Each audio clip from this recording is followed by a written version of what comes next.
Hello students, आज के video में आपका स्वागत है।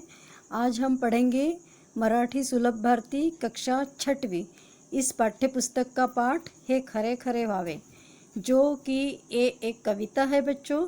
और इस कविता की कवयित्री है सुमति पवार। तो चलो डियर स्टूडेंट्स, देखते हैं कविता है खरे खरे व्हावे। सबसे पहले मैं कविता पढ़ती हूँ, तो देखिए कविता। हवेवरी होत स्वारमी अवकाशी विहरावे, मनात माझ्या नेहमी येते मी पक्षी व्हावे। दवबिंदू होऊनी पहाटे गवतावर उतरावे, सूर्यप्रकाशे वाफ होऊनी पुन्हा पुन्हा परतावे।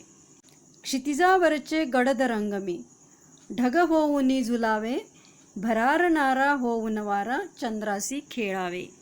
धुक्या परिमी अलगद अलगद धरणीवर उतरावे, अवघे जग झाकुनी तयाला मिश्किलतेने पहावे।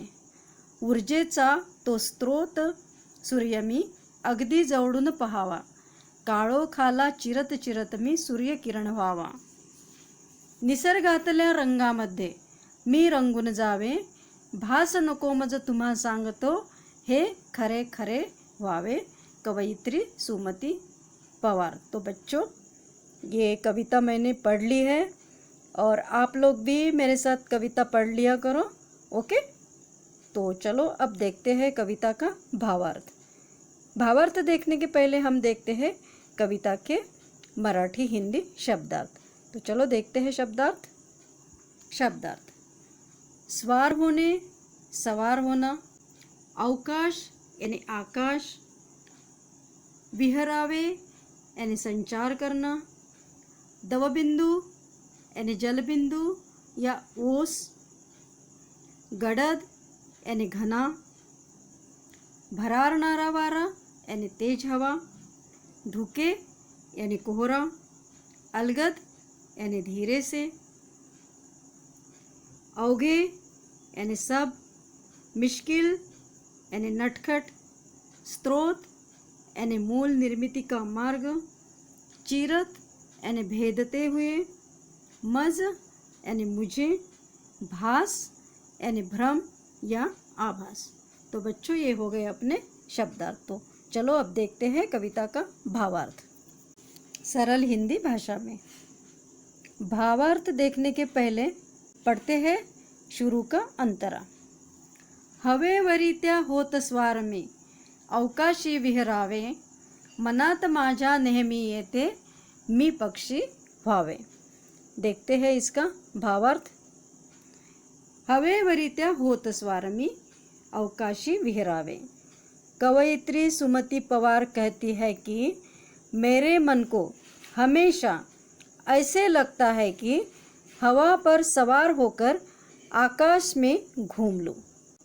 एरोप्लेन जैसा हवा में आकाश में उड़ता है ना, बस उसी प्रकार से मेरा मन हवा पर सवार होकर आकाश में घूमने का करता है। और मेरे मन में हमेशा आता कि मैं पक्षी जैसे बन जाऊं और मनमुक्त आकाश में संचार करूं। ये देखो, यहाँ पक्षी दिख रहा है आकाश में उड़ता हुआ। बस उसी प्रकार से कवयित्री का भी मन करता है कि मैं पक्षी जैसा मनमुक्त आकाश में संचार करूं। तो स्टूडेंट्स, ये हो गया पहली 4 लाइनों का अर्थ। अगला स्टांजा देखते हैं। दवबिंदू होऊनी पहाटे गवतावर उतरावे, सूर्यप्रकाशे वाफ होऊनी पुन्हा पुन्हा परतावे। देख रहे ना आप, यहाँ पे ये लड़की है, ये लड़की यानी कवयित्री, ये क्या कर रही है, गवत पर कैसे अच्छे से मज़े ले रही है ना। तो चलो इस लाइनों का भावार्थ देखते हैं। दवबिंदु यानी ओस, जलबिंदु।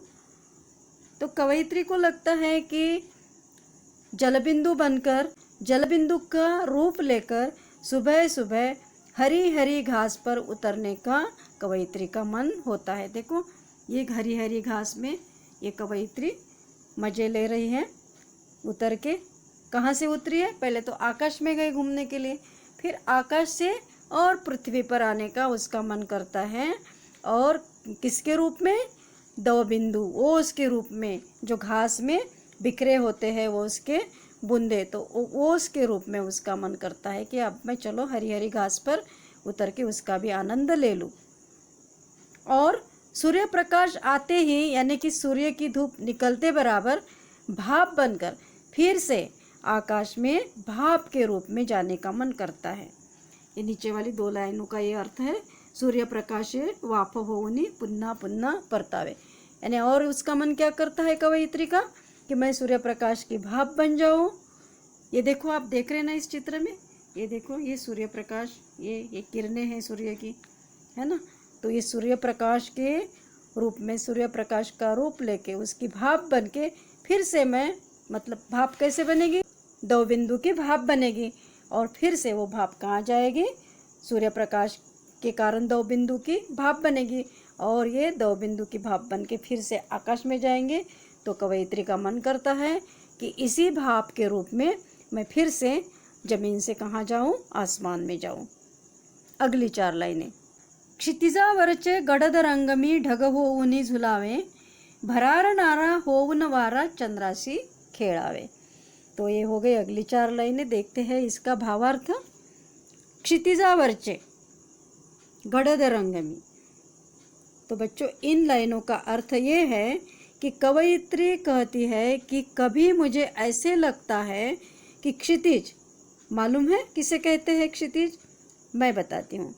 क्षितिज यानी आकाश जहाँ जमीन को छू रहा है ऐसे आभास होता है तो उसे कहते हैं क्षितिज, है ना। जैसे कि यहाँ देख रहे हैं ये बादल और ये आकाश, ऐसे ये ज़मीन, ऐसे लग रहा है कि इस ज़मीन को ये क्या कर रहा है, छू रहा है, ऐसे अपने को आभास होता है। आप थोड़ा सा मैदान में यानी ग्राउंड में जाके देखिए, खुले मैदान में, और वहाँ से आप देखिए उस पार वाली दिशा को, तो आपको दिखेगा कि आकाश जो है ज़मीन को छू रहा है ना, स्पर्श कर रहा है, तो उसको क्या बोलते हैं, क्षितिज। वैसे छूता नहीं है ज़मीन को आकाश, लेकिन अपने को दिखता है दूर से कि आकाश ज़मीन को छू रहा है, तो उसको ही बोलते हैं क्षितिज। तो कवयित्री को क्या लगता है, वो कहती है कि कभी मुझे ऐसे लगता कि मैं क्षितिज के घने रंग बन जाऊं, डार्क कलर, क्षितिज के जो नीला नीला कलर होता है वो बन जाऊं और बादलों का रूप लेकर झूलूं। ये देख रहे हैं ना बादल, क्षितिज के ऊपर आकाश टिका हुआ दिख रहा है और ये बादल देख रहे हैं ना आप, तो ऐसे बादलों का रूप लेकर उसको क्या लगता है, झूलूं। तो कभी कभी जोरों की चलने वाली हवा बनकर चंद्र के साथ खेलो। ये चंद्रमा देख रहे हैं यहाँ आप, ये चंद्रमा। तो कभी कभी कवयित्री को लगता है, सुमति पवार को, कि मैं क्या करूँ, जोरों की चलने वाली हवा बनकर चंद्र के साथ, चंद्रमा के साथ, चांद के साथ खेलूं। तो बच्चों ये हो गया इन लाइनों का अर्थ। अगली 4 लाइन देखते हैं। धुक्या परिमी अलगद अलगद धरणीवर उतरावे, अवघे जग झाकुनी तयाला मिश्किलतेने पहावे। तो ये अगली 4 लाइनें हो गई हैं। इसका भावार्थ देखते हैं। धुके, धुके यानी कोहरा, फॉग।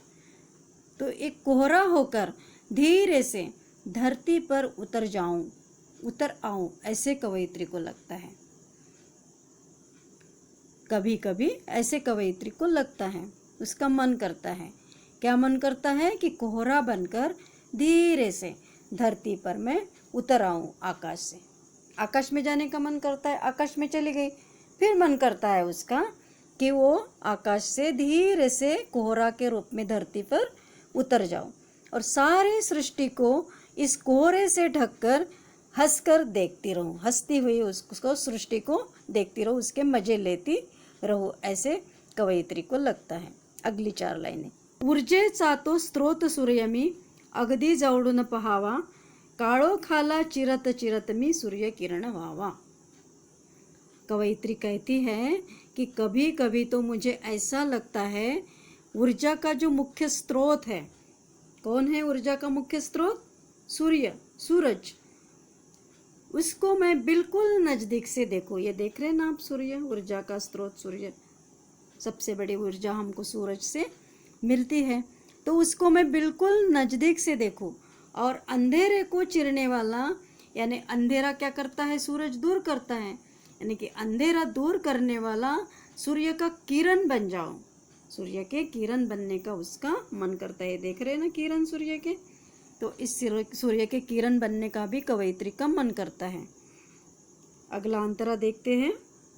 निसर्गातल्या रंगामध्ये मी रंगून जावे, भास नको मज तुम्हा सांगतो, हे खरे खरे व्हावे। कवयित्री को ऐसे लगता कि निसर्ग के यानी सृष्टि के जो मनमोहक विविध रंग है, देखो अब सृष्टि के मनमोहक विविध रंग कौन से हैं? सृष्टि के यानी निसर्ग के जो विविध रूप है उसको ही बोलते हैं सृष्टि के रंग। जैसे कि सूरज है, ये यहाँ सूरज दिख रहा, सूरज के ये प्रकाश किरण है, इसको भी, और ये बादल है ना, ये भी क्या है? सृष्टि के रंग है। ये चंद्रमा है, ये भी सृष्टि का रंग है। ये बादल और एक क्षितिज जो है, ये भी सृष्टि का रंग है। आकाश में घूमने वाले पक्षी जो है, ये भी सृष्टि का रंग है। और ये देख रहे हैं आप, ये ऐसे ऐसे ये देख रहे हैं ना, ये भाप है सूरज की, ओस जो भाप का रूप लेती है, वो भी सृष्टि का रंग है। और ये पेड़ पौधे जो है, ये भी सृष्टि का रंग है। ये जो घास है, घास में एक कवयित्री क्या कर रही है? मजे ले रही है। इसमें ओस के बिंदु, दो बिंदु, जल बिंदु पड़े हुए हैं, ये भी सृष्टि का रंग है। तो ये सारे जो सृष्टि के रंग हैं, इस निसर्ग के सृष्टि के रंग में कवयित्री का कभी कभी रंग जाने का मन करता है। इस सृष्टि के जो मनमोहक विविध रंग है उसमें मैं रंग जाऊं, ऐसे कवयित्री को लगता है। और कवयित्री कहती है कि आपको बताऊं, ये मेरा आभास नहीं है या कोई ये मेरा भ्रम नहीं है, सपना नहीं है, ऐसे मुझे ये सब सचमुच होने का मन करता है। तो यही हमारी कविता का शीर्षक है, हे खरे खरे व्हावे, यानी यह सच्चा सच्चा होना चाहिए। यानी कवयित्री ने अभी तक जो कविता में बताया है वो सारा उसका मन होता है बनने का। तो ये उनका कोई आभास नहीं है या भ्रम भी नहीं है, सचमुच होने का उनका मन करता है। तो ये है हमारी कविता, हे खरे खरे व्हावे। तो बच्चों, ये हमने कविता देख ली है, हे खरे खरे व्हावे।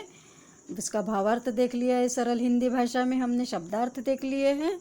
और इसका जो स्वाध्याय का पार्ट है वो हम अगले वीडियो में देखेंगे। Thank you.